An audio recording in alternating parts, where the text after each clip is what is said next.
Friends, अपन optics के 21 number video में आए और अपने को इस वीडियो में आज का जो अपना टॉपिक है वो है डिस्पर्सन ऑफ लाइट।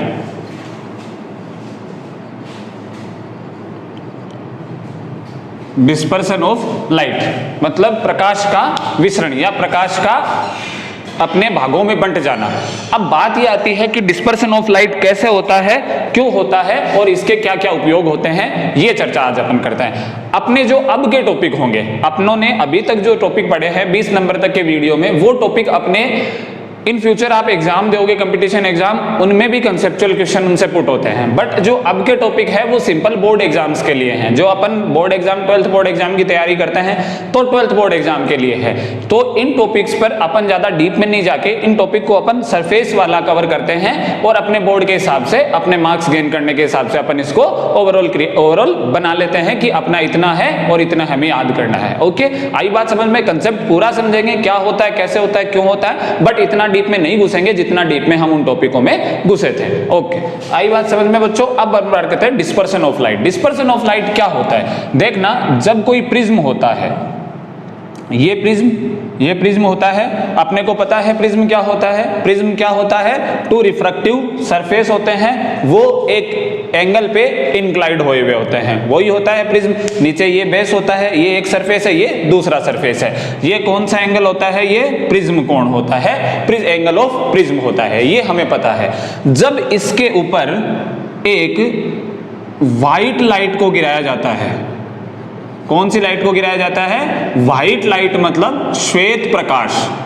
जब इसके ऊपर श्वेत प्रकाश को गिराया जाता है बच्चों, तो श्वेत प्रकाश का हमें पता है प्रिज्म से क्या होना है? रिफ्रैक्शन होना है। तो श्वेत प्रकाश का रिफ्रैक्शन होता है।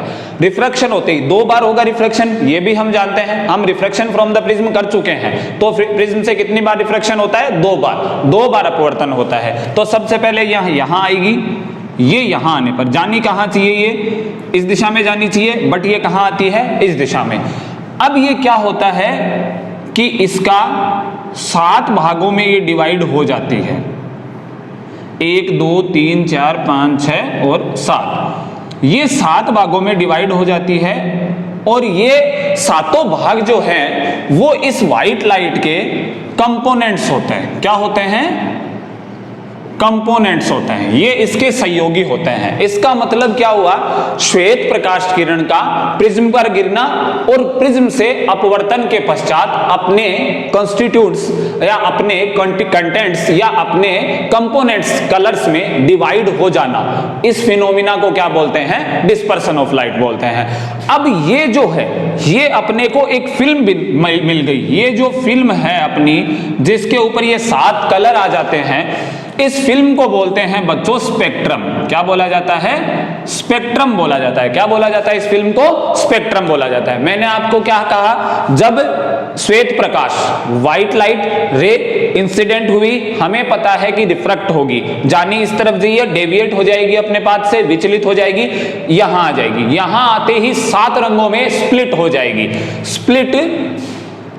Split into 7 colours, split into 7 colour. 7 colour में वो क्या हो जाती है? स्प्लिट का मतलब बंट जाना, टूट जाना। स्प्लिट हो जाती है 7 कलर, 7 कलर में वो बंट जाती है। इन 7 कलर में बंट जाने की जो घटना होती है, ये जो इवेंट होता है, ये जो फिनोमिना होता है, उसको हम क्या बोलते हैं? डिस्पर्सन ऑफ लाइट बोलते हैं। एकदम बुक में क्लियर डेफिनेशन लिखी हुई है, वो डेफिनेशन आपको याद इसकी करनी है और इसमें कोई डेफिनेशन नहीं है बच्चों। बुक में आपकी 12वीं बोर्ड की जो बुक्स है अपनी, राजस्थान बोर्ड के द्वारा प्रोवाइड की गई, उसमें आपके क्लियर डिस्पर्सन ऑफ लाइट की वो लिखी हुई है डेफिनेशन, वो हमें याद करनी है। आई बात समझ में? मैंने आपको समझाया क्या होता है। श्वेत प्रकाश की किरण आती है, गिरती है और 7 रंगों में विभक्त हो जाती है। किस प्रकार से होते हैं ये रंग? ये रंग होते हैं VIBGYOR, विबग्योर। ये हम चर्चा कर चुके हैं। विबग्योर का मतलब क्या होता है बच्चों? दोबारा बता देता हूं। R का मतलब होता है रेड, O का मतलब होता है ऑरेंज, Y का मतलब होता है येलो, G का मतलब होता है ग्रीन, B का मतलब होता है ब्लू, I का मतलब होता है इंडिगो, V का मतलब होता है वॉयलेट। ये इस प्रकार से। अब आपको एक चीज यहां पे फील हो रही है कि इसका रियल पाथ ये है, परंतु आप देख रहे हो वोयलेट कलर जो है वो ज्यादा डेविएट हो रहा है किसके कंपेयर में, रेड के कंपेयर में। इसका मतलब हम क्या कह सकते हैं, हम ये कह सकते हैं deviation of violet is large than deviation of red. Deviation of violet is large than deviation of red. लाल कलर की तुलना में बैंगनी कलर का जो विचलन होता है वो ज्यादा होता है। अब हमें एक फैक्ट ये भी पता है कि जब आप इधर से इधर की तरफ जाओगे लैम्डा इंक्रीज होगा, because lambda of R is greater than lambda of V. Lambda जो होता है वेवलेंथ वो रेड की ज्यादा होती है कंपेयर देन वोयलेट, ये हमें चीज पता है। इसका मतलब जैसे जैसे लैम्डा बढ़ जाता है वैसे वैसे क्या कम होता जाता है, डेविएशन कम होता जाता है। क्या कम होता जाता है, डेविएशन, विचलन कम होता जाता है, ध्यान देना। और जो मिडिल ऑर्डर का डेविएशन जिसको मानते हैं वो होता है येलो, इसको हम मिडिल ऑर्डर का डेविएशन मानते हैं, मिडिल ऑर्डर का डेविएशन मानते हैं बच्चों। आई बात समझ में, व्हाट्सएप की भाषा लिख रहा हूं, मिडिल ऑर्डर का डेविएशन मानते हैं। किसको मानते हैं मिडिल ऑर्डर का डेविएशन, येलो कलर को। येलो कलर जो है उसको मिडिल ऑर्डर का डेविएशन मानते हैं। आई मेरी बात यहां तक समझ में। मैंने आपको क्या कहा, श्वेत प्रकाश की किरण प्रिज्म पर गिरी, 2 बार रिफ्रैक्ट हुई, रिफ्रैक्ट होते ही अपने 7 कलर में स्प्लिट हो जाती है। आई बात समझ में, क्या क्यों कैसे होती है अपने को कोई चर्चा नहीं है ज्यादा, अपने को डिस्कशन करना ही नहीं इस चीज पे। अपने को सीधा ही थ्योरम याद रखनी है, एक श्वेत प्रकाश की किरण प्रिज्म पर गिरी, प्रिज्म पर गिरते ही 7 रंगों में विभक्त हो गई। इस 7 रंगों में स्प्लिट होने की जो फिनोमिना है उसको क्या बोला जाता है, डिस्पर्शन ऑफ लाइट। ये जो हमें फिल्म मिलती है इसको बोला जाता है स्पेक्ट्रम। क्या बोला जाता है इसको, स्पेक्ट्रम। कोई दिक्कत नहीं सर, कोई दिक्कत नहीं। स्पेक्ट्रम सबसे ज्यादा डेविएशन किसका होता है, वोयलेट का। सबसे कम डेविएशन किसका होता है, रेड का। रेड का वेवलेंथ क्या होता है, ज्यादा होता है कंपेयर देन वोयलेट। ओके, आई बात समझ में। एक चीज और बता देना चाहता हूं आपको कि हमें पता है कि रिफ्रैक्टिव इंडेक्स क्या होता है, 1 अपॉन वेलोसिटी। किसी भी लाइट की वेलोसिटी है उसका रिफ्रैक्टिव इंडेक्स वेलोसिटी के क्या होगा, इनवर्सली प्रोपोर्शनल होगा। You very well know. आई बात समझ में। अब हमें पता है कि वेलोसिटी जो होती है वो लैम्डा के क्या होती है, प्रोपोर्शनल होती है।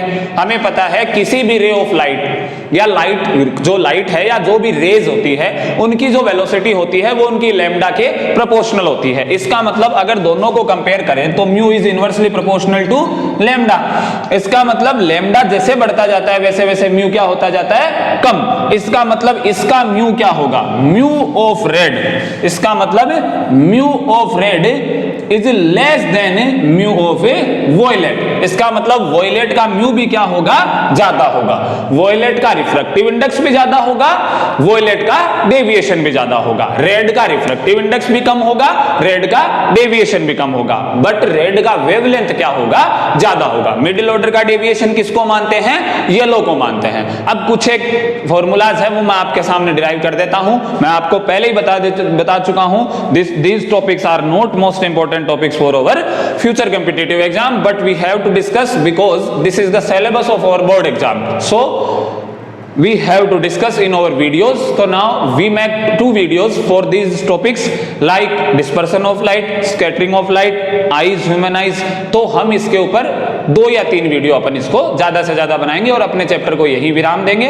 नेक्स्ट चैप्टर अपन शुरू करेंगे वेव ऑप्टिक्स। अभी हम रे ऑप्टिक्स कर रहे हैं बच्चों। मैं ऑप्टिक्स ही ऑप्टिक्स लिखता हूं हर वीडियो में। ये आपकी रे ऑप्टिक्स है जो कि मैं पहले वाले वीडियो में बता चुका हूं अच्छे तरीके से। ये आपकी रे ऑप्टिक्स है। नेक्स्ट जो भी अपन मैं आपको बता दूंगा जहां से वेव ऑप्टिक्स स्टार्ट होगी, 12th नंबर का चैप्टर स्टार्ट होगा। ओके, आई बात समझ में। इसको मिटाता हूं मैं यहां से थोड़ा सा।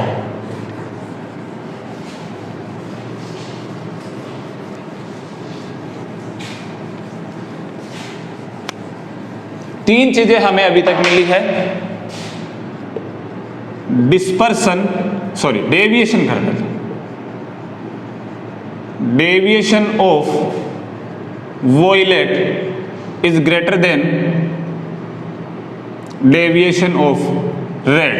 Okay, mu of violet is greater than mu of red. Lambda of violet is less than lambda of red. ये हमें 3 चीजें मिल चुकी है।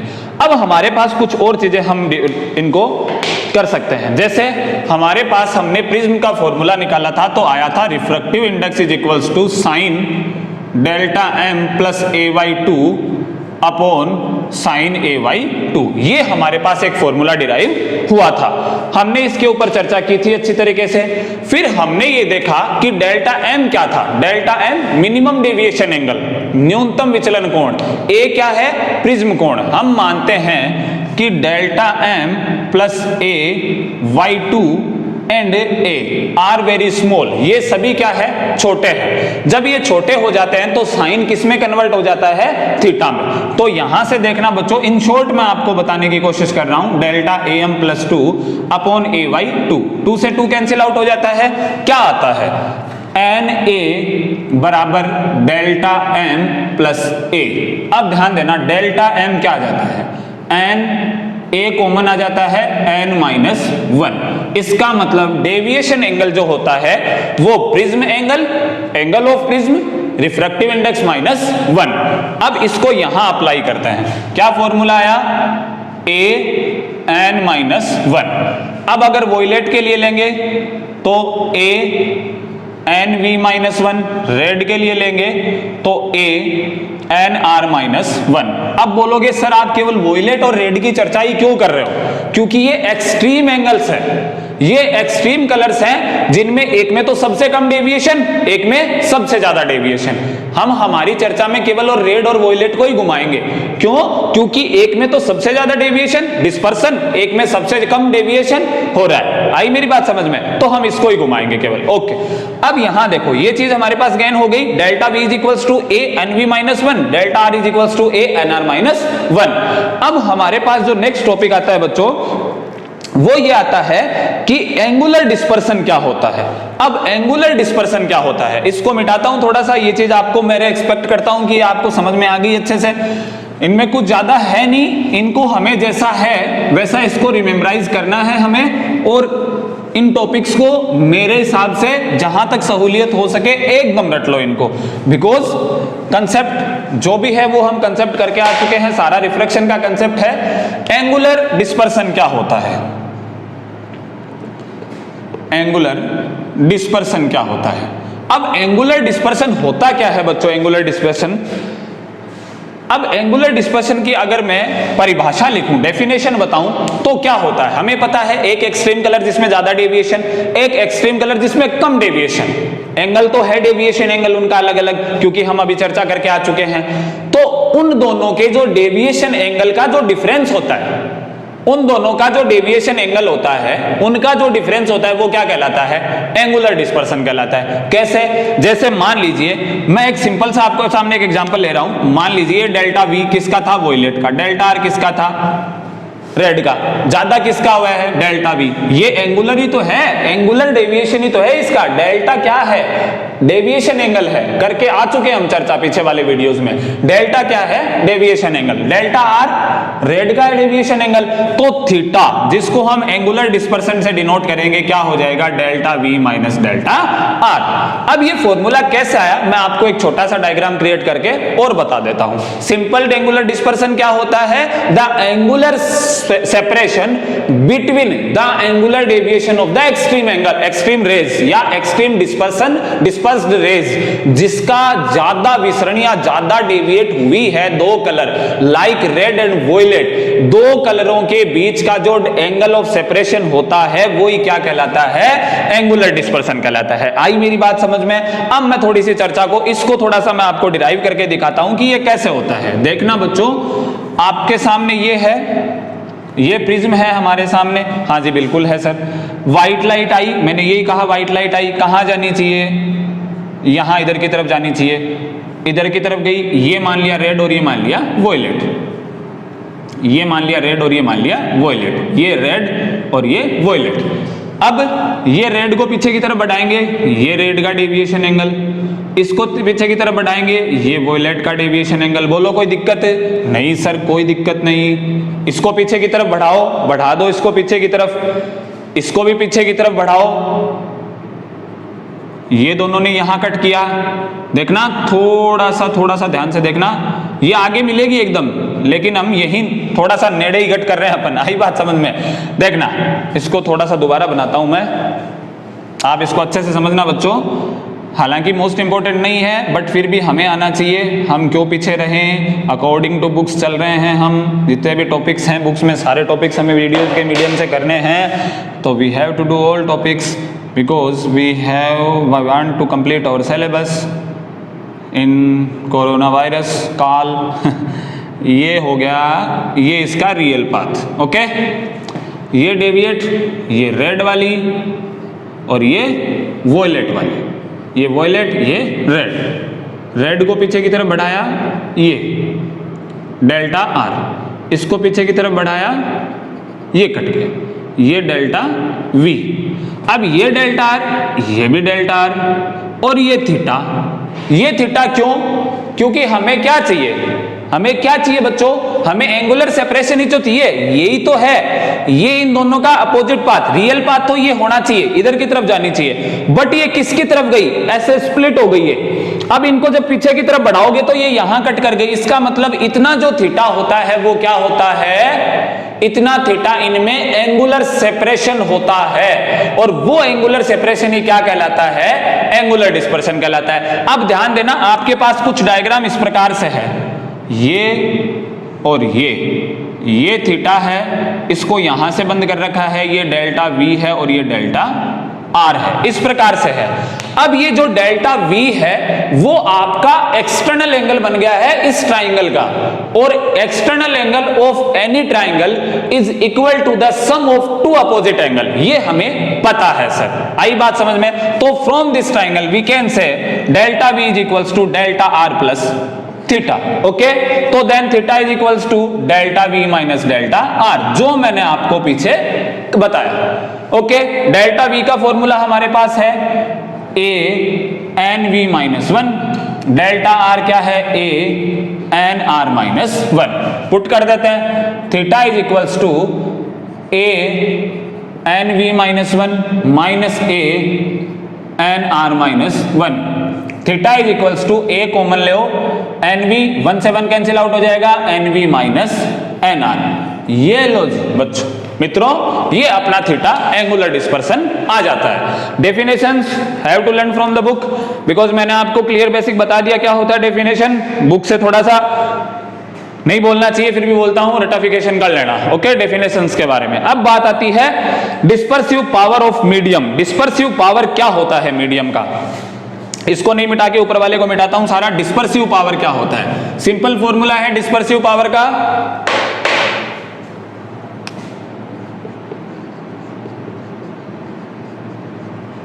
डिस्पर्सिव पावर बराबर angular dispersion, angular dispersion upon mean deviation. Mean deviation किसका होता है, ये तो आप बताओगे मेरे को, मीन डेविएशन किसका होता है, येलो कलर का। मैं आपको पहले स्पेक्ट्रम में बता चुका हूं, मीन डेविएशन किसका होता है, येलो कलर का। येलो कलर जो होता है उसको हम क्या बोलते हैं, मीन डेविएशन बोलते हैं बच्चों। ये चीज हमें ध्यान में रखनी है, येलो कलर को क्या बोला जाता है, मीन डेविएशन बोला जाता है। ओके सर, बात आती है तो येलो कलर के लिए क्या होगा, फिर इसको रिप्रेजेंट करते हैं ओमेगा से। होता क्या है, इसकी डेफिनेशन क्या है, dispersive power is the ability of any medium to deviate the any ray of light of any colour. किसी भी कलर की रे ऑफ लाइट को डेविएट करने की कैपेसिटी, कहां से, टू द मीन डेविएशन, जो मध्य का विचलन होता है उससे विचलित करने की शक्ति क्या कहलाती है, डिस्पर्सिव पावर। एंगुलर डिस्पर्सन कितना था, A N V minus N R. Like all these formulas, mean deviation क्या हो जाएगा, N Y minus one. Y का मतलब येलो, ए से cancel out. Omega is equals to N V minus N R upon N Y minus one. ये formula कभी कभी इसके ऊपर कोई छोटा सा न्यूमेरिकल आ जाता है, याद रखना है ये फॉर्मूला। ओके, तो बच्चों ये अपना डिस्पर्सन ऑफ लाइट कंप्लीट होता है। अब अपन एक नेक्स्ट टॉपिक की ओर चलते हैं, स्कैटरिंग ऑफ लाइट। ये वो टॉपिक्स हैं जो हमारे केवल याद रखने हैं हमें, या आगे काम आएंगे जरूर, बीएससी में इन बीएससी काम आएंगे, आपके सब चीजें काम आएगी, बट यहाँ पे in any competitive exam like JEE mains, PMT, NEET वगैरह, पीएमटी तो खारिज कर दी गई, नीट वगैरह, इनमें बहुत कम क्वेश्चन पुट होते हैं, नेग्लिजिबल क्वेश्चन पुट होते हैं इनके ऊपर से। ओके, बोलते हैं scattering of light, scattering of light. Okay, प्रकाश का प्रकीर्णन बोलते हैं इसको, क्या बोलते हैं इसको? प्रकाश का प्रकीर्णन।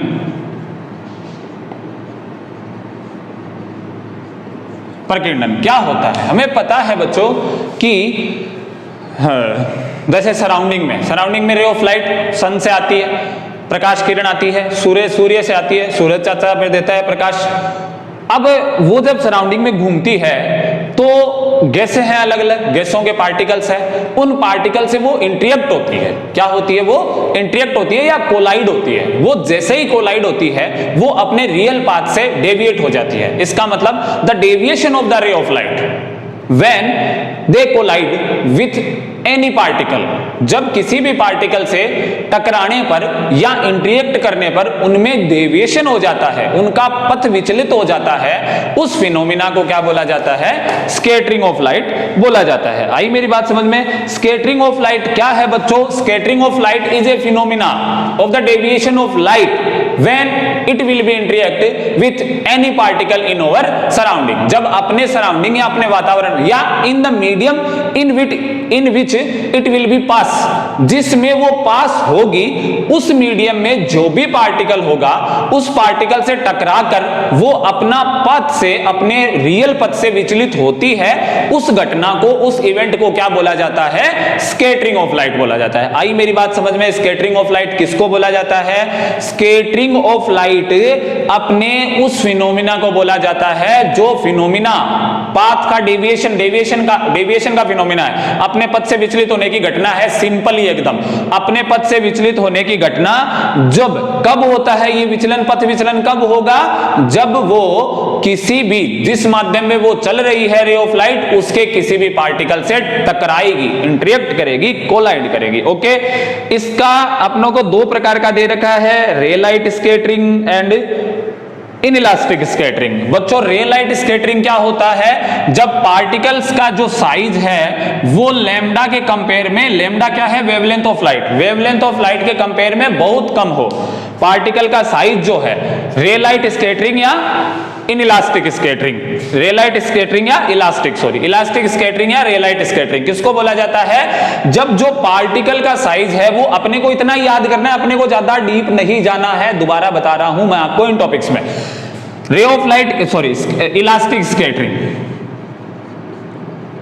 इलास्टिक स्कैटरिंग, इसको रे लाइट स्कैटरिंग भी बोलते हैं। क्या होता है? जब पार्टिकल की साइज, उस मीडियम की, जिस मीडियम में लाइट पास आउट हो रही है, उस मीडियम के पार्टिकल की जो साइज है वो लैम्डा के कंपेयर में बहुत छोटी हो, तो क्या होता है? तो ये होता है कि इनमें एनर्जी का कोई भी ट्रांसफॉर्मेशन नहीं होता है, न तो एनर्जी देते हैं, नहीं एनर्जी लेते हैं। इसका मतलब लैम्डा में कोई भी चेंज नहीं होता है, न तो फ्रीक्वेंसी में, नहीं वेवलेंथ में। इस प्रकार की जो स्कैटरिंग होती है उसको क्या बोला जाता है? रे लाइट या इलास्टिक स्कैटरिंग बोला जाता है। The scattering in which no any transformation of the energy, then the wavelength and the frequency of the light will be remain unchanged. Okay, this type of the scattering is known as ray light scattering. Okay sir, क्या बोल दिया? English में definition बोली है scattering की, हिंदी में बोलता हूं प्रकाश का स्कैटरिंग प्रकीर्णन, रे लाइट प्रकीर्णन क्या होता है? रे लाइट प्रकीर्णन वो घटना होती है जिसमें माध्यम के कणों का आकार प्रकाश की तरंग दैर्ध्य की तुलना में बहुत छोटा होता है। इस कारण प्रकाश की एनर्जी, ऊर्जा में कोई परिवर्तन नहीं होता है, न तरंग दैर्ध्य में परिवर्तन होता है, न फ्रीक्वेंसी, आवृत्ति में परिवर्तन होता है। इस घटना को रे लाइट प्रकीर्णन बोला जाता है। आई मेरी बात समझ में? दूसरा होता है इनइलास्टिक। दूसरा क्या होता है? इनइलास्टिक होता है इनइलास्टिक का मतलब अपोजिट कर दो, ए बहुत बड़ा होता है लैम्डा के कंपेयर में, तो देन लैम्डा और फ्रीक्वेंसी, वेवलेंथ और फ्रीक्वेंसी क्या हो जाएगी, अब चेंज हो जाएगी। वेवलेंथ और फ्रीक्वेंसी क्या हो जाएगी बच्चों, चेंज हो जाएगी। उसको क्या बोलते हैं अपन, इनइलास्टिक स्कैटरिंग बोलते हैं। अब एक अपने सामने एक नियम आता है, इतना ही याद रखना कि स्कैटरिंग की जो इंटेंसिटी होती है, स्कैटर्ड लाइट की जो इंटेंसिटी होती है 1/λ⁴ होती है। अर्थात लैम्डा जैसे जैसे इंक्रीज होता जाता है स्कैटरिंग लाइट की इंटेंसिटी कम होती जाती है। ये बच्चों अपने दो छोटे छोटे टॉपिक कंप्लीट होते हैं। इनके जो एप्लीकेशंस है वो बुक से पढ़ना, फिर भी कुछ अगर समझ में नहीं आए तो जरूर से पूछना। अब हमारे सामने दो टॉपिक बचते हैं, एक का नाम होता है रेनबो और एक का नाम होता है आई। इन टॉपिक को भी अपन सरसरी नजरों से बिल्कुल देखेंगे एक वीडियोस के माध्यम से। ये अपना 21 नंबर का जो वीडियो है वो आपको प्रकीर्णन और डिस्पर्सन को डेडिकेट है। इस वीडियो को छोटा वीडियो है, देखने के बाद इसको पढ़ने का मैटर आपके सामने ज्यादा है। बुक में पढ़ के एनालाइज करके मेरे को जरूर क्वेश्चन पुट करोगे। अगर कोई भी टर्म समझ में नहीं आया उसके गोला लगा के मेरे को जरूर, बिकॉज दीज वीडियोज आर अपने जो मोस्ट ऑफ वीडियोज हैं वो केवल आपके लिए बच्चों, ज्यादा से ज्यादा आपके कोर्स को कंटिन्यू रख सके, क्योंकि स्कूल में अपन प्रेजेंट नहीं हो सकते। Okay, thank you.